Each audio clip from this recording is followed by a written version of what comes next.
Welcome back, adventurer, to the Corner of Story and Game. Joining us today is Dr. Diana Leonard, Associate Professor and Chair of Psychology at Lewis and Clark College. Dr. Leonard's research expertise lies at the intersection of psychology and gaming, where she applies classic models of group dynamics to study conflict and change in live-action role-playing groups. Her current scholarship delves into the psychological benefits of regaining agency through roleplay via indie tabletop role-playing games specifically. Today's topic is the psychology of characters and communities in role-playing games. So, with Dr. Leonard's help, we're going to unravel the profound psychological dimensions of character development in role-playing games and its impact on players' self-perception and empathy. Diana, thank you for joining me. Yeah, hi. Nice to be here. Thanks for having me. For sure. I am really excited to pick your brain because I haven't had the chance to talk about game stuff with an actual psychologist yet, or a student of psychology, a doctor of psychology. So this will be fun. But before we dig into the crunchy bits, I do like to get kind of a grounding and understanding of where you came from. So how did you fall in love with games? How did you choose the field of study you went into? How did you get from where you started to where you are today? Yeah, so I gamed my whole life, mostly on a PC and console. My dad and I would play Spy versus Spy on, I think it was the Atari, so that's kind of showing my age a little bit here. And then I graduated to Nintendo and eventually switched over to Xbox. I gamed on I just saw Dune 2, so I've been reminiscing about playing the strategy game on the Amiga. So all that kind of stuff. But I wasn't really exposed to tabletops or LARPs until I was in graduate school, which is wild. But I do have a small story. When I was kind of in my between years, I would go to a comic book store and I found this big green box that turns out it was the box set for Vampire the Masquerade. But I had no idea that people actually did this. I just thought it was really neat.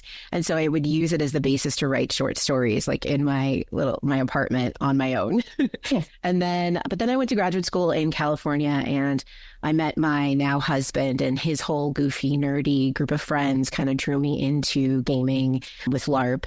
And so I joined a cinematic bot for LARP called Dying Kingdoms in Southern California, and really cool immersive storytelling vibes with a physical combat component, and I had a lot of fun with it.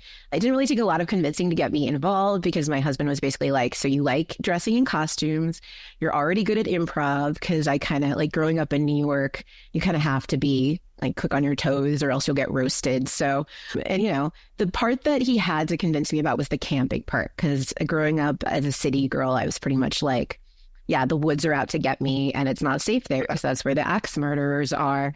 But eventually I got into it and really loved it and enjoyed it. And so after a few years, I went to something called WeirdCon, which was a gaming convention that used to run in, I think, the Anaheim area predominantly, and where Dying Kingdoms had their court games sometimes.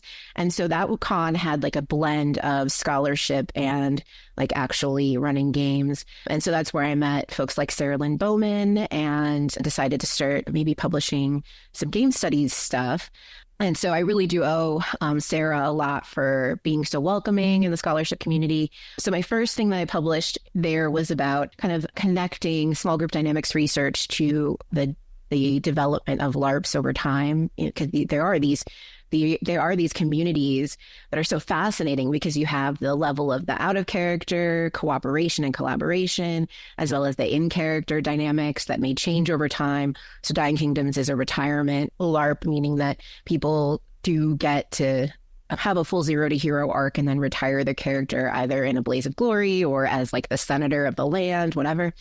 And so then you bring in a new character who's now just a random level 1 PC and go through that cycle. So, there's just so many layers and fascinating pieces to that. So I wanted to dig in.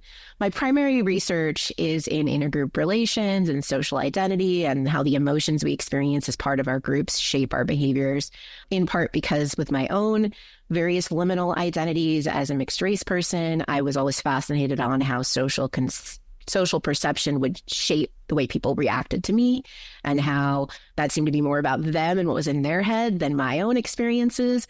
So that kind of, when I went to college and took courses in social cognition, I was like, okay, well, this is clearly it. I need to be in this. I need to be doing this. And I loved research. I did research as an undergrad and was pretty hooked by that. So, yeah.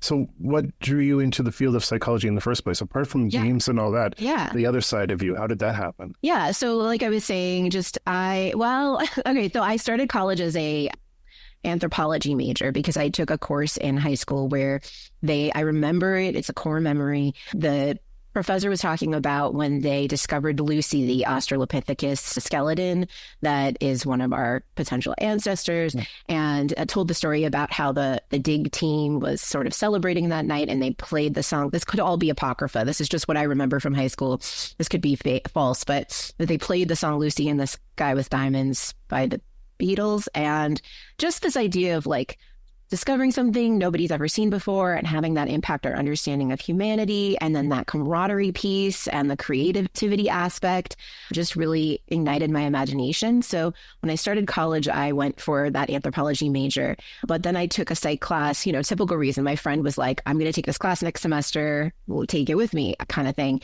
And then I really loved the empirical approach that psychology had. So whereas I really appreciate anthropology's sort of ethnography approach and trying to understand like deep dives into specific experiences, I guess I was lured to psychology by the ability to look at causal relationships, some of the statistical approaches, and specifically experimental design was something that I really enjoyed playing with as a mind puzzle. So I also took a computer programming course in undergrad, and it's like similar vibes of you need to troubleshoot this one aspect and like turn one thing off and see if that has an effect, and then turn another thing off and like do it sequentially, not changing everything all at once. And the logic of that really works for me. Very cool. Yeah. And it's all very applicable to games. So it all kind of fit together. This is my cat Ember, by the way. Oh, so cute. Okay, so let's start off a little more broadly. How does character development in role-playing games, live-action role-playing games, tabletop, contribute to a player's understanding of themselves? Like, what's just an entry point to this topic? Yeah, so I think that the first thing that we need to do is define the term bleed. Have you heard of this term before? Okay, awesome. Yeah, so bleed is any spillover between player and character.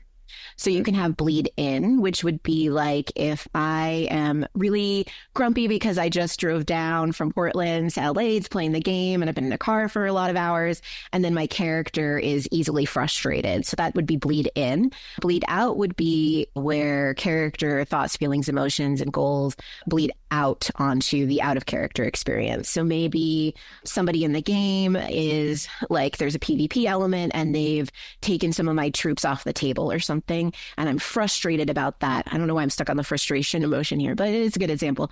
And then frustrated about that, and then out of character, like we're at the canteen getting lunch and we're out of game at that moment, and like they grab the last juice or something, and I like flip out on them because it's hitting the same chord that my in-character experience was hitting. Does that make sense? Yeah. Oh, yeah. Yeah, and so this can lay the foundation for lots of really huge impacts, and I'm really fascinated by the psychology of this because I would argue that our brains, which are meat sacks that are constantly being electrocuted, right? They don't know that we're playing a tabletop game or a LARP, right? They don't know that this experience we're having and these emotions that we're feeling in character aren't real life stressors or benefits. So we see things like people who engage in in-character romance, falling in love. And, I have friends who've done that and got married and have lovely families, or people who've done that in ways that they didn't anticipate, and it can be disruptive, right? You can have the same thing where your in-character experiences can help you to move through traumas.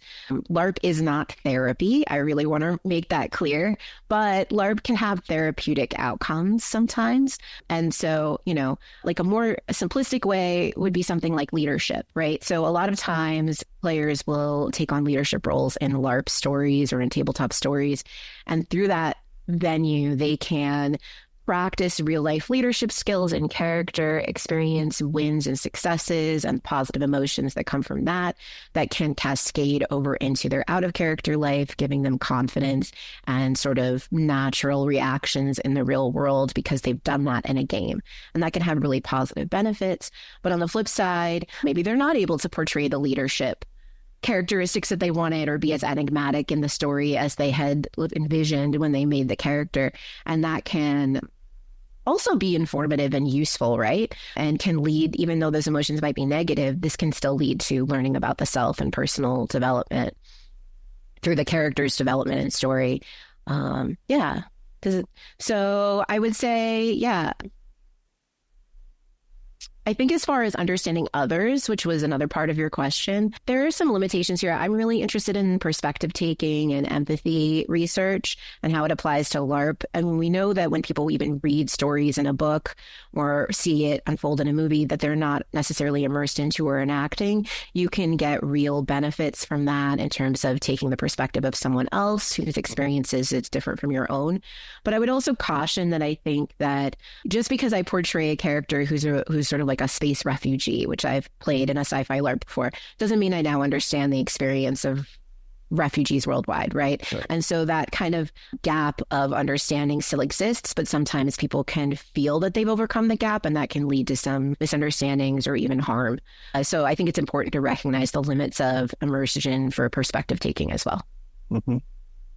Is there a large body of work in this field? Like, are there papers you can reference when you're doing your own research and studies? Yeah, so that's the really fun thing about being a game studies psychologist, because I can draw on research in both the game studies literature as well as the psychology literature. So there's a ton of research on perspective taking and empathy and how that can relate to sort of reducing prejudice or increasing pro-social action towards marginalized groups and their members, for example.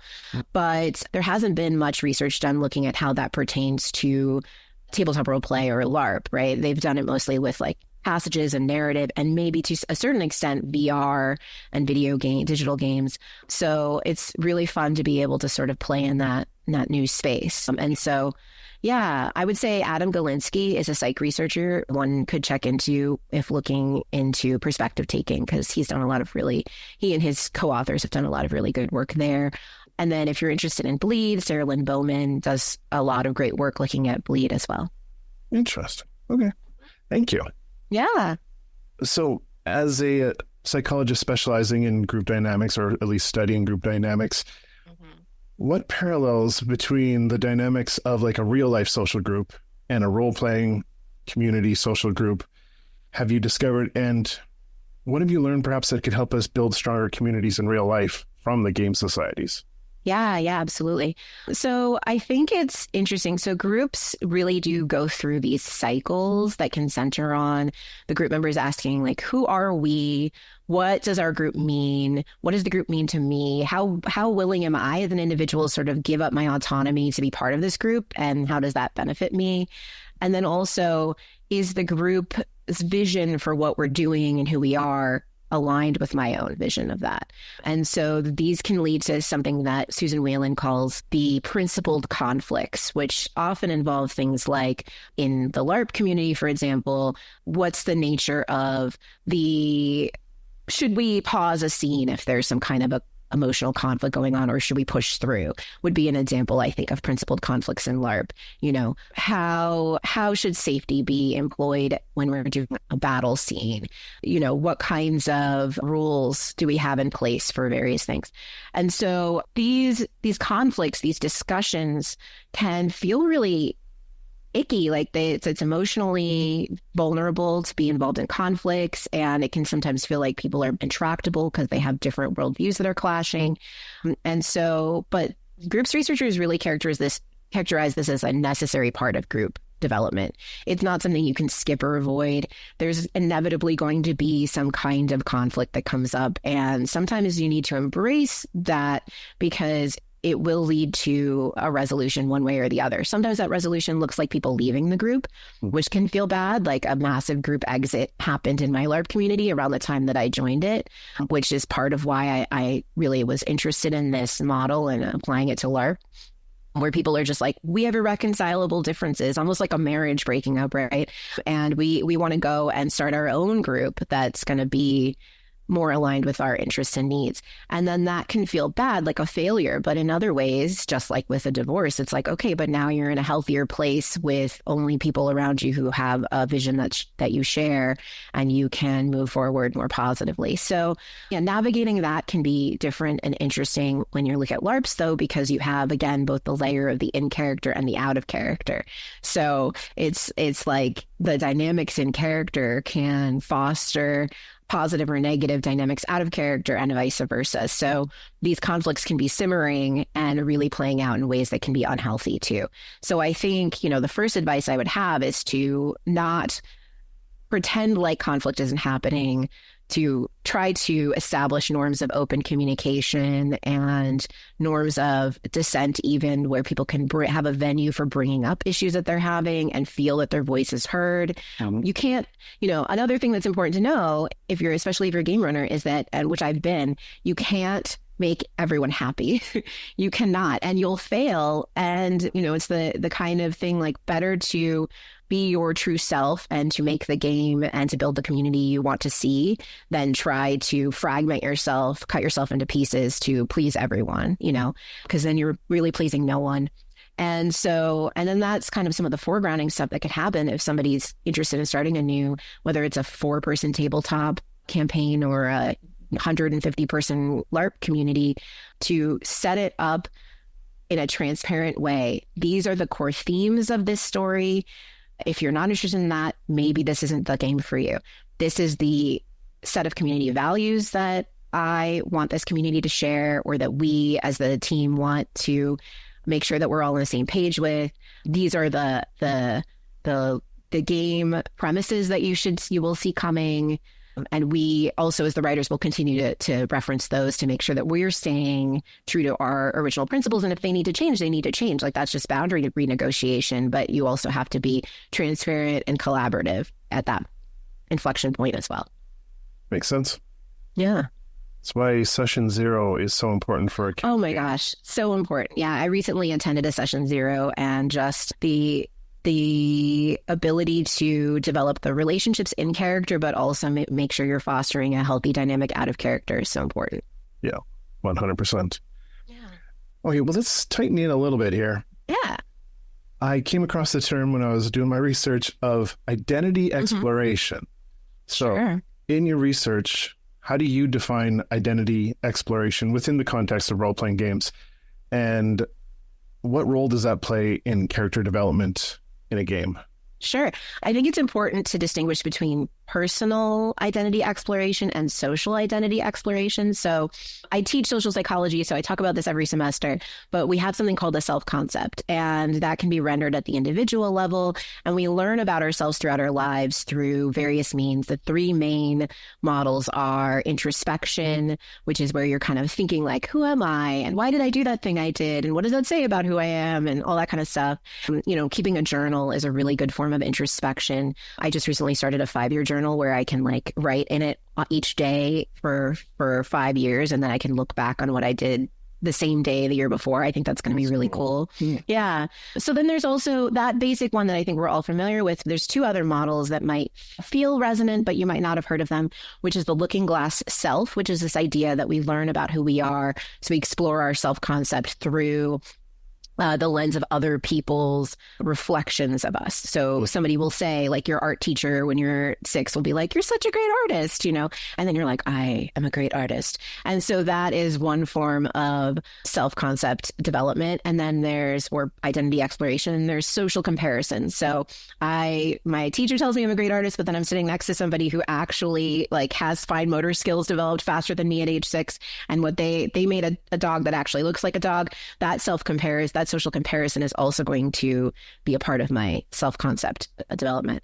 So we explore our identities through everything we do when we try a new task. That's identity exploration, I would say.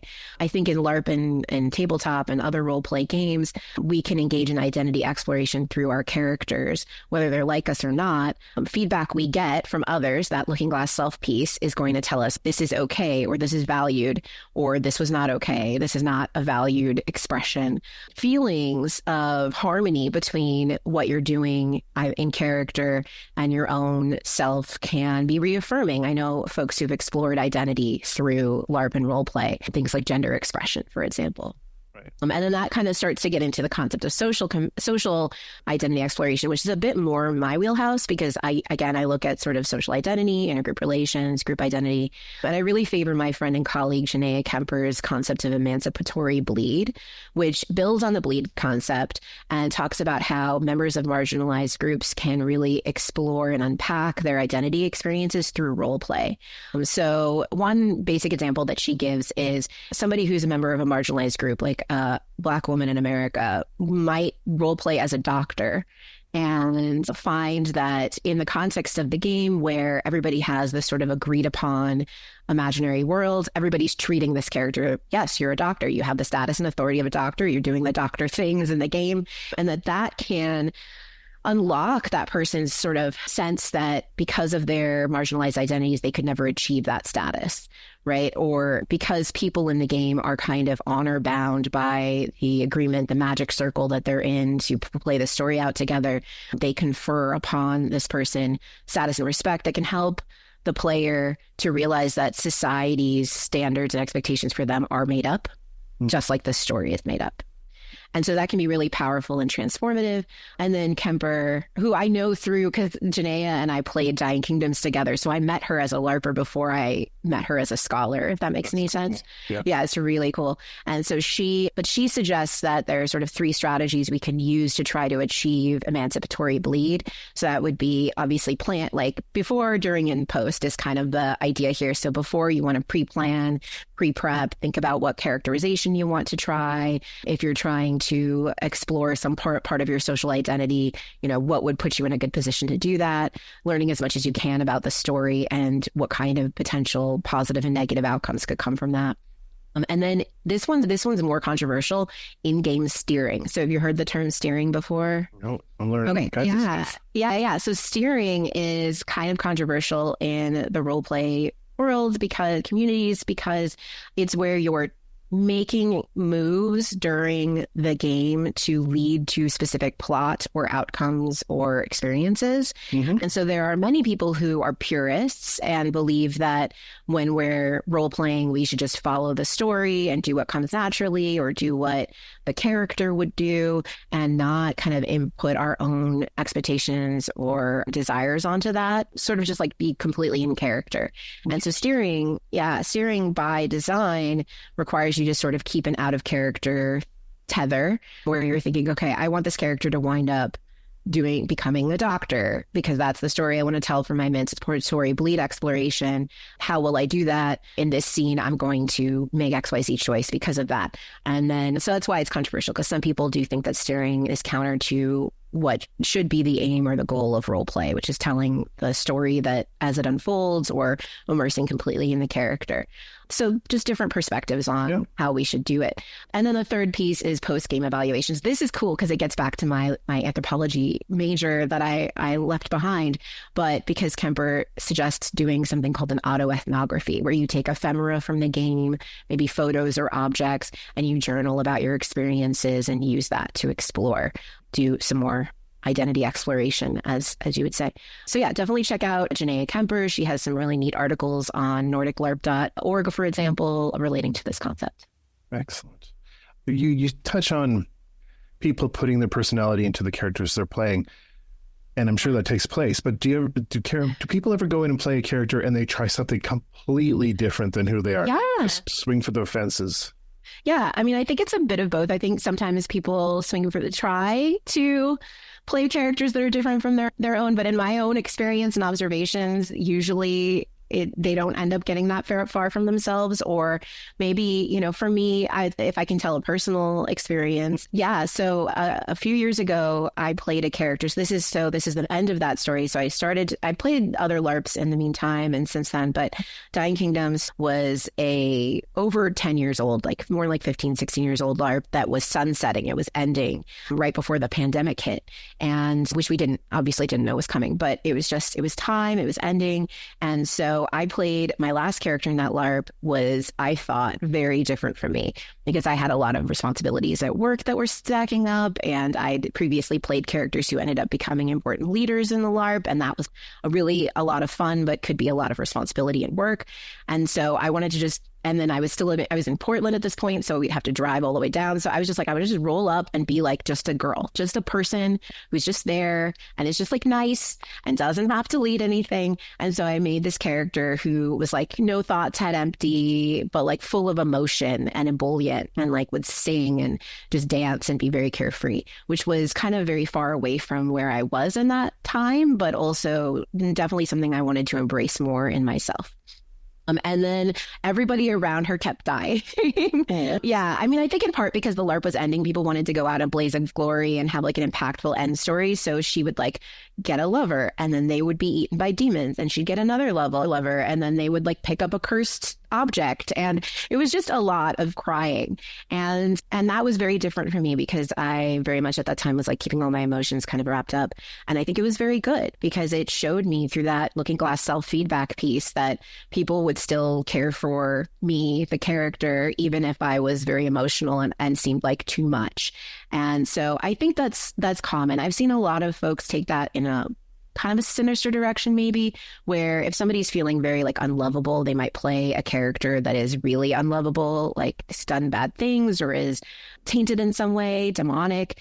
And I've seen people do that for fun reasons and just frivolous reasons. But I've seen people do that kind of to also prove to themselves that no matter how bad they are, they can still be loved. And I think that gets back into that, like LARP can be therapeutic, but we should avoid trending towards using LARP as therapy unless everybody consents and opts in, which is a different situation. Wow. Powerful stuff. Yeah.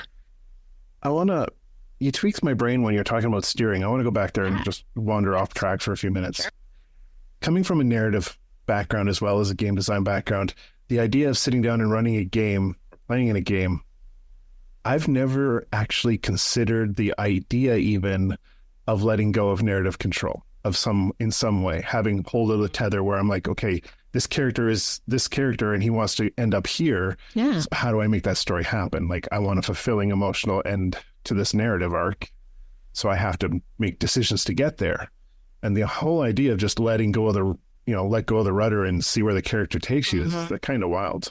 Yeah. There are people who really enjoy the idea of even being possessed by their character. This idea of possession is one that Sarah Bowman talks about, but where it's like you start the event or the story and you have no idea where it's going to go. And by the end, you're like, I can now see how I've had somebody tell me this, how my character was making moves that I didn't even realize they were making that set up XYZ to unfold.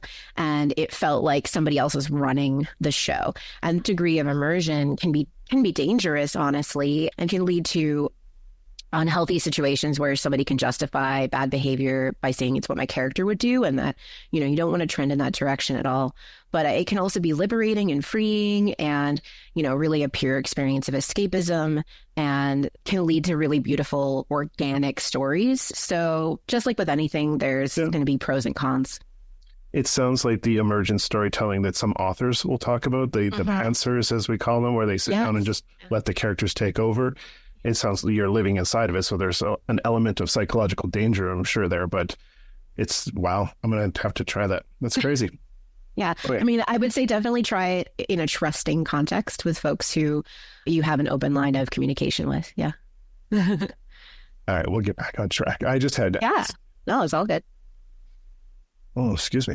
Okay. So speaking about personalities. Yes. And then getting into character, I'm curious, empathy. Does this whole process help develop empathy? What role does empathy play in this process, and how does it impact real world empathy in exchange? Yeah. Lead, as you call it, which is such a cool term. Yeah. And so empathy, let's define empathy. It's sort of feeling as someone else. So distinguished from sympathy, which is feeling for someone else. So when you say, I feel your pain, that would be more like empathy, or like, I feel bad that you're in pain would be sympathy. And then there's also perspective taking, which can be distinguished from both because it's more of a cognitive thing. It's like, I am looking at the world through your eyes. I am understanding the experiences or maybe beliefs or attitudes, but it doesn't necessarily have that emotional component. Obviously, they're intertwined in real life, but when we're defining them, we want to make sure to be clear. I do argue that empathy it's a skill.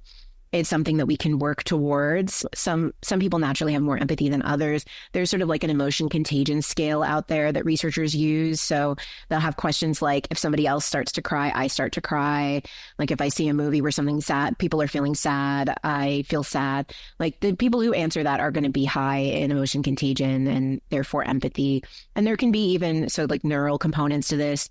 So I don't know how much down the nerdy rabbit hole you want to get, but in research, they've shown that like if you have people listen to an audio recording that has a certain vocal tone, people will start to take on the emotions of the audio.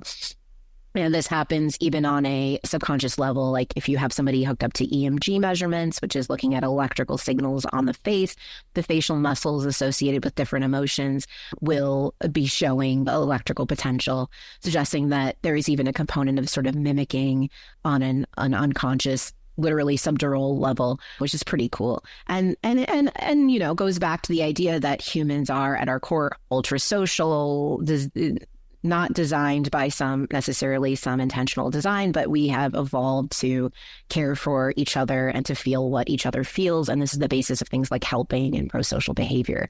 So that's really pretty neat. And I think that in LARP, just much like other experiences where you're trying to feel what somebody else might feel in a situation that's not truly your own, you're going to be practicing empathy, and that over time, there's research that shows that can make you more likely to experience empathy on a daily basis. So that's pretty cool. I think that so I've done some writing with some undergraduate co-authors, Max Usman and Jovo Janjetovic, which is a really cool experience working with undergrads and co-authoring with them. We did an article, a chapter looking at something called dark tourism or thanatourism, which is not a role play thing, but it's when people kind of go into disaster areas like post-Hurricane Katrina or post-earthquake Haiti and trying to kind of jump in and quote unquote help. And many of those people are really genuinely there to help, but there are some portion that are there to sort of vicariously experience trauma and kind of gin up empathy in a little bit of an artificial way. And so we were interested in looking at models of dark tourism, thanatourism, and applying it to immersive role play, because a lot of folks will engage in immersive role play where they're playing a character who has deep trauma, marginalizations that person doesn't themselves have. There are such positive benefits that can come from this, right? You feel more empathy towards that person and their group and their experiences. You might be inspired to engage in pro-social action, activism, charity involvement as a result. This is all good. But there's also a piece of it that can be more negative, such as drawing resources away from folks who are really experiencing those marginalizations. And also, I would say the research in psychology, like Adam Galinsky and colleagues, really shows that it's not that empathy and accuracy are completely inverse, but if you're immersing into a character that you've designed, you may be projecting your own biased expectations and understandings of what that experience is like onto that character. And it's very difficult to do research that accurately captures the multitudes of types of experiences that you're trying to distill into one character. So inevitably, prejudice might go down, empathy goes up, all these good things, but you might be re-enshrining a stereotypical or caricaturistic view of that group. and its experiences. So it's a mixed bag, basically, in so many words. Long story long, it's a mixed bag. But I think that role play can increase our everyday carrying capacity for empathy. And specifically when we role play as marginalized experiences, it can have this mixed bag of increasing our empathy, but sometimes crystallizing misunderstandings. When you're entering into a situation where they could have that dark tourism or some of those trickier areas, are there safeguards? Are there rules? Is there a standard checklist of we need to make sure these safeties are in place? Yeah, I think increasingly LARP and tabletop game designers are working with members of marginalized groups whose stories are relevant to the story being told, or they themselves are from those groups. And that you could see the Kickstarter space is just really popping off with this kind of thing. And I think it's a great direction. I think less good is if you already have your whole idea in place and then you're like, I need a sensitivity reader, and then just kind of on the back end. I mean, it's better than nothing, but I think that having folks in the room from the beginning, we've seen this in Hollywood as well, is going to just lead to a much better outcome. I think that the trouble that come into play is when individuals, especially in a large community where the resources are stretched thin because there's only so many people running the show, and often it's a volunteer basis, or maybe it's a quote unquote for-profit blockbuster, but we know that those profits don't necessarily wind up being in the plus side, So you have a lot of people doing a lot of labor for very little tangible compensation. Of course, there's social compensation, right? And who usually have full-time jobs. So where is the time and energy coming to shepherd people through these intended character arcs? And a lot of that work and labor gets offloaded to members of marginalized groups, broadly written. So somebody might want to be part of play character who's inspired by group A, but they know somebody who's part of group B that's a completely different identity, but shares some features. So they're going to say, hey, friend from group B, can you vet my character concepts? Can you tell me if bringing this object into game is offensive? And those asks themselves can sometimes feel like microaggressions. And, if it's like a mismatch of I don't know anything about that culture, why would you assume I would? And just the repetitive, because of the nature of community, the repetitive drain on the time and energy of folks who are frequently called to do this work can be a problem. But the solution is hard to reach for because, as we know, who's doing this labor? There's not a lot of folks. Yeah. I've heard something similar inside of digital game studios where you have somebody involved at the beginning, it's more efficient, more effective. And if you have somebody at the top at the beginning, yeah, your shirt is, so that's a Sea of Thieves shirt, is that right? No, this is Vecna from... Okay, Vecna, sorry. I just saw all I could see was the skull top. I see there. Yeah. Well, it made me think of the Assassin's Creed franchise. And so I'm thinking about the Assassin's Creed Origins game, which had a person from the Middle Eastern community in the executive producer role or executive director role, and did an amazing job, I think, shepherding that project. So yeah, absolutely. I've been approached to do sensitivity reads for digital games, and I decline those because I do think that there are other people who are working in that space full time, and that is their bread and butter, and I don't want to pull away from them since I have a gig. Yeah. That's very kind of you. Well, I mean, their industry's on fire right now. So yeah, I know. I've heard about this. I think that's part of the problem, is thinking that anybody can do this work. I'm knowledgeable about a lot of this stuff. I have a PhD, but that doesn't mean that I can slide in and do that work. I think it takes a certain amount of expertise and finesse that I could cultivate over time. But there's somebody who's been doing that for a decade. Pay them. Yeah, that's smart. Yeah. Sorry, I am running dry and I don't have a drink. So go ahead. Pushing through. No, that's all. Okay. My partner is going to be making waffles and bacon at 1:10. So that's we're almost done. Or 1:15. So that's my out. Because he's got to go to. Okay. Yeah. Well, I will move us along. Well, if you need to run and get a drink, you're all good. No, we're good. Okay. We're good. I'm just thinking that gives us, we're fine. We're good. Okay, so mentioning digital games and tabletop games and live action role playing, I'm curious, when comparing the three of them, what differences have you seen in this area? What insights have you found? It's specific to like community growth, character development, all the things we're talking about here. I mean, I'm going to start by saying, honestly, I think what's more important is the person playing the game and the context that they're in. Both, are they mentally in a space where they want to develop a character at this moment, or are they distracted or dealing with outside influences? Is the game itself lending itself to agency? I think that's hugely important. So are you making the choices? Are you free to explore the character and take it where it needs to go or can go? So that doesn't really necessarily differentiate between the three areas you talked about, although you may see that like digital games are usually more on rails than a tabletop game, for example, but then that's also going to vastly differentiate between the tabletop game and its design, and then more so also the LARP. So it really depends, but I will say that I from the psych perspective, physical embodiment is key. So the more that you feel like you're one with the character because you're literally dressed up in their clothing. I mean, actors talk about this all the time too. When they're in like a great location that feels immersive and they're wearing the outfit and they're like, I feel like I became this character by putting on this whatever iconic piece. Yeah. I've even gone so far as tying a character to a scent. So I will have like a perfume that I wear that I will put on when I'm getting dressed as that character. All of these steps, listening to a playlist, they can help immerse you. So when you have more of those features and you're a person who's committed to deeply immersing and developing character and emotions, and you're not distracted by outside influences, like all of these things together just add and add and add. Right. So yeah, I think at the end of the day, if you hold everything constant, maybe in-person LARPs have a little bit of an edge over some, other things. But I've also had super deeply immersive and emotionally resonant scenes in tabletop using just theater of the mind if I'm with a group that I trust and the conditions are right. So, yeah. But finding that similar moments where there's bleed or emotion, empathy building in video games is much more rare, I would. Yeah.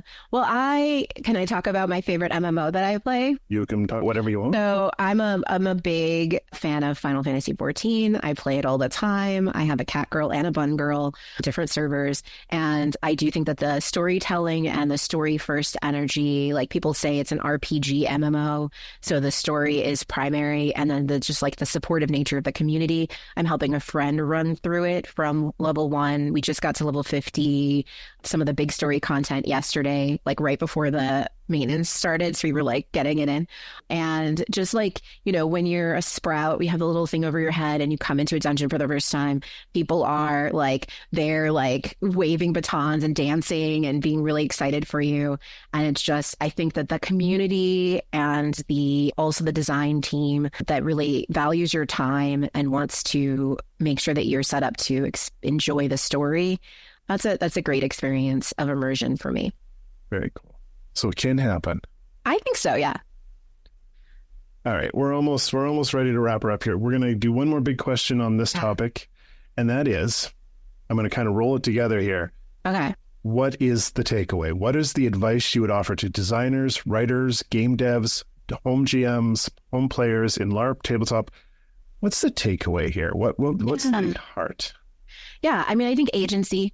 Like, this is biased because I'm currently working on a chapter for a book on indie tabletop role-playing games in which we're talking about the role of agency in the Forged in the Dark games and how both the remix culture and the agency with the open creative control that Evil has given to the community, as well as the in-game agency to play your character like a stolen car and just lean into the story, really develops the foundation for the players feeling free to immerse and enjoy.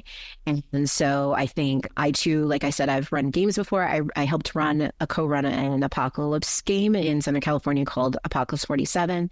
And just from the outset, we had our opening mod, all our players were captured and were being moved to another location, which they didn't want to have happen, obviously. Mm-hmm. And from the outset, we gave everybody a different setting for how they wanted to experience that opening mod. So there was the vanilla setting, the mildly spicy setting, and the extreme spicy setting, which involved it was a black bag mod.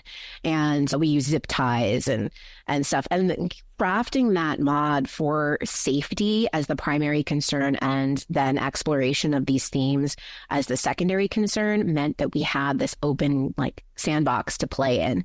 And the players who opted in had an epic time. And the players who did the more of vanilla mod had the experience that they were looking for too. And so again, agency, opt-in, safety as a primary function because it doesn't hold you back. It actually opens things up. Wonderful. You really got me thinking I want to try some of this stuff, but that's another conversation for another day. Okay, well, before we start wrapping up and heading towards the door here, sure. There's a question that I ask absolutely everybody who comes on the show, and it's kind of the question that lives at the heart of my social experiment here. Yeah. And that question is, in my opinion, there is a sacred space at the corner of story and game, the intersection of live action role-playing and improv comedy, and writing music and all kinds of things where we all can just meet and hang out. And if you agree with me, what do you think is the magical thread that holds all of us together? Possibility. I think creating something that you didn't expect, creating something new. I'm a big fan of Afrofuturism and sci-fi writing, and Octavia Butler has this quote that I won't say the whole thing, but it's something like, every story I tell changes me a little and pushes me. And I think that that's something that can happen in all of these spaces. Like you mentioned, improv and music making. I'm in a band, by the way. Jeez. It's kind of just like a Renaissance band just for fun. I do too many things, but it's the ability to just like in between practicing sets, we just kind of bop around and like improvise. Friend Noodles on the guitar, my husband and I kind of sing different harmonies. And that's when you feel like something bigger than yourself. You connect with people. There's research on this too, right? Like the transcendent feeling that happens when choirs sing together. So yeah, possibility, making something new, challenging yourself. I love it. Okay, I do something called the quickfire, where I just ask you some quick questions just to get a feeling more for who you are and share with the world. What are you playing right now, besides Final Fantasy? Besides Final Fantasy, I'm in too many tabletop games right now, actually, Savage Worlds and stuff, but I'll highlight Public Access, which is an analog horror game built on the Brindlewood Bay system. It's also got powered by the apocalypse mechanics that my friend is running, and it's really fun, and we're doing a homebrew mod that he created that has been really cool. Right on. Yeah. What are you reading? I'm reading Family Lore by Elizabeth Acevedo, which is quite good. I kind of describe it like Encanto if with adult themes. Going out. What's the best advice you've ever received? This could be career advice, life advice. Yeah. Well, can I give both? Yes. Okay. So my dad had this expression, wherever you go, there you are, which I think has a lot of layers to it. But one thing I took from it is like, if I'm unhappy in a situation, I need to think about, is this something I'm bringing to the situation?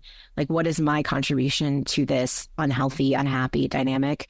Because I could leave, but then I'm still going to be wherever I go to. Yep. So that's one read of that. And then professional advice. I've been sharing this a lot because I'm in the strange position of mentoring younger scholars now. I'm like sort of a medium level scholar with tenure and all that. So it's when you're joining, and I think this can be expanded beyond academia, when you're joining new commitments, there's 3 things to consider. Are you filling a niche that somebody else could not fill? Or could anybody just rotate into the seat and do the same work?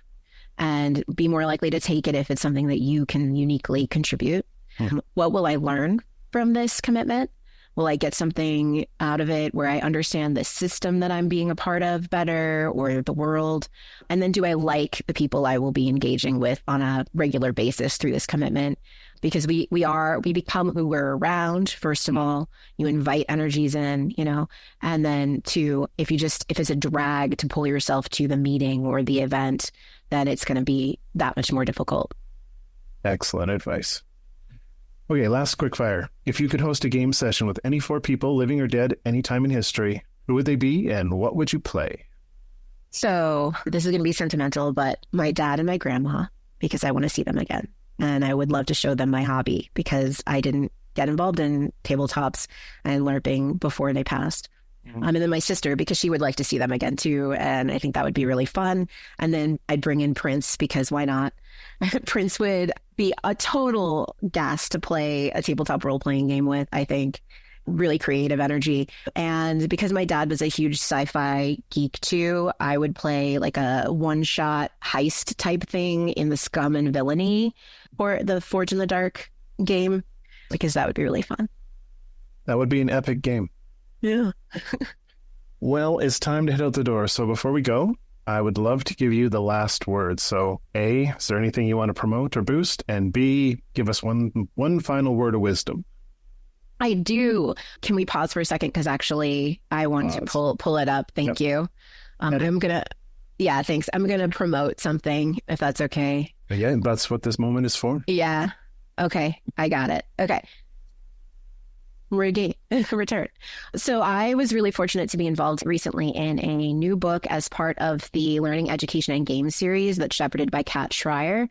And so this new one that came out as the fourth in the series, and it's 50 games to use for inclusion, equity, and justice.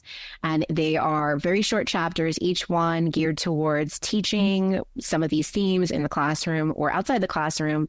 And it's geared at K through the end of college. Each game kind of discusses which audience it would be best for each chapter. I co-authored 2 of the chapters with undergraduates, looking at Dialect, which is a really cool game by Thorny Games that looks at languages and how they die, and also a digital game called Signs of Sojourner, which looks at diasporic communication in a post-apocalyptic setting and has a really cool card collecting mechanic. So anyway, I think it's a really cool resource, and it's available for free thanks to Carnegie Mellon's ETC Press. So people can download it. It's already had over, let me check it right now, actually, 1,500 downloads since it was released in January. And I've met some of the people via Zoom who are using it in the classroom, which is really gratifying to know that people are already getting something out of this resource. Wow. Well, we'll spread the word, and the link will be in the show notes, and check it out. All right. So, final word. Do you want one more thing you want to say, a little bit of wisdom to walk out the door? Mm-hmm. No? Wherever you go, there you are. Well, the stew's gone, the ale's gone, and the last of the wine is gone. So it looks like it's time for me to do a supply raid. But before I turn down the fire and push everybody out the doors, I want to once again say thank you to Dr. Diana Leonard. Your insights into the profound impact of role-playing games on identity exploration, empathy, and personal growth have offered invaluable perspectives for gamers and psychologists alike. And of course, thank you, dear listener, for sitting down and joining us. May you continue exploring, creating, and sharing your stories with the world. Stay safe, Wanderer. Your chair will be ready by the fire the next time you stop in the Corner of Story and Game.